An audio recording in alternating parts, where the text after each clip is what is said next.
প্রত্যাশা মতোই ভারতের সহজ জয়, ফাঁকা মাঠ, দুর্বল প্রতিপক্ষ প্রশ্ন তুলে দিল বিশ্বকাপের মান নিয়ে। নাসাউয়ের 22 গজ দেখে চরিত্র বুঝতে পারেনি রোহিত শর্মা। বুঝে নেওয়ার জন্য টস জিতে ফিল্ডিং করার সিদ্ধান্ত নেন। অভিজ্ঞতা থেকে নেওয়ার সিদ্ধান্ত যে ভুল ছিল না, কয়েক ওভার খেলা গড়াতেই তা প্রমাণ হয়ে গেল। প্রথমে ব্যাট করে আয়ারল্যান্ড করল 96 রান। 12.2 ওভারে 2 উইকেট হারিয়ে রোহিতেরা করলেন 97 রান। প্রত্যাশা মতো সহজ জয় দিয়ে ভারত অভিযান শুরু করলেও টি-20 বিশ্বকাপের মান নিয়ে একাধিক প্রশ্ন উঠে গেল। নিউ ইয়র্কের নাসাউ কাউন্টির মাঠ কতটা 20 ওভারের ক্রিকেটের জন্য উপযুক্ত, সে প্রশ্ন থাকছেই। জয়ের জন্য 97 রানের লক্ষ্যে ব্যাট করতে নামা ভারতের ইনিংসের শুরুটা ভালো হয়নি। আর নয় ড্যাম্প ওয়ালের সাথে toxic relation, Berger mister expert damp গার্ডই সঠিক সলিউশন।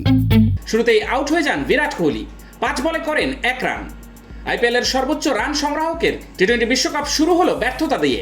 তবে রোহিত এবং 3 নম্বরে নামা ঋষভ পান্ট 22 গজের সঙ্গে মানিয়ে নেওয়ার চেষ্টা করে দলের ইনিংসকে এগিয়ে নিয়ে যান।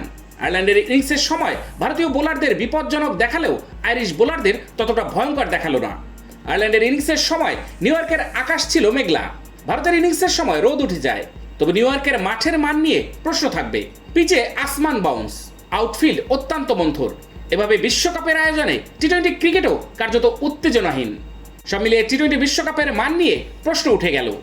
কোহলির মতো টি-20 বিশ্বকাপের প্রথম ম্যাচে ব্যর্থ হলেন সূর্যকুমার যাদবও। 2 রান করে আউট হলেন বেন হোয়াইটের বলে। আয়ারল্যান্ডের বিরুদ্ধে হেলায় জয়ের মধ্যেও তৈরি হলো উদ্রেক। 37 বলে 52 রান করার পর কাঁধে চোট পেয়ে মাঠ ছাড়তে হলো অধিনায়ক রোহিতকে। পাকিস্তানের বিরুদ্ধে গুরুত্বপূর্ণ ম্যাচের আগে যা ভালো ইঙ্গিত নয়। 4 এবং 3টি ছক্কা মারেন রোহিত। শেষ পর্যন্ত 22 গজে ছিলেন ঋষভ পান্ট এবং শিবম দুবে। পান্ট অপরাজিত থাকলেন 26 বলে 36 রান করে। 3টি 4 ও 2টি ছক্কা মারলেন তিনি।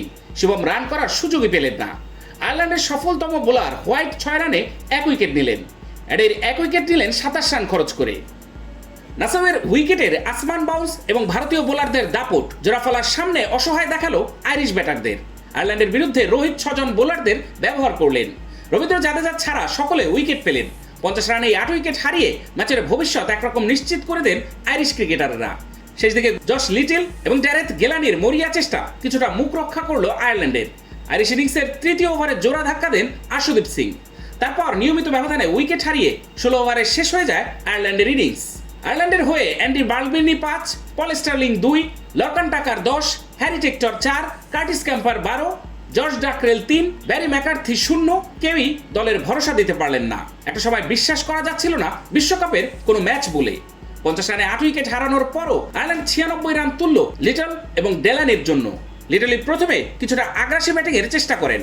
মারার জন্য বেছে নেন আইপিএলের প্রাক্তন অধিনায়ক হার্দিককে। 2টি 4-এর সাহায্যে 13 বলে 14 রান করেন। ডেলানি করেন 14 বলে 26 রান, মারেন 2টি করে 4 ছক্কা।